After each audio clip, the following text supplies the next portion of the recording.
Telangana governor Shiv Pratap శుక్లాతో CM Revanth Reddy భేటీ ముగిసింది. Governor కోట ఎమ్మెల్సీల నియామకంపై చర్చించారు.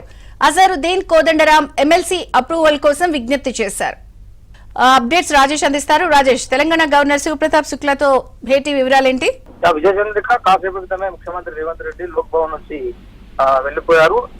దాదాపు 30 నిమిషాల పాటు గవర్నర్ శివప్రతాప్ శుక్లాతో భేటీ అయినటువంటి రేవంత్ రెడ్డి, ఆయనతో పాటు భీమ్ నరేందర్ రెడ్డి, శేషాద్రి ఐఏఎస్ ఆఫీసర్లు, ఇతర మరికొంతమంది నేతలు కూడా ఉన్నారు.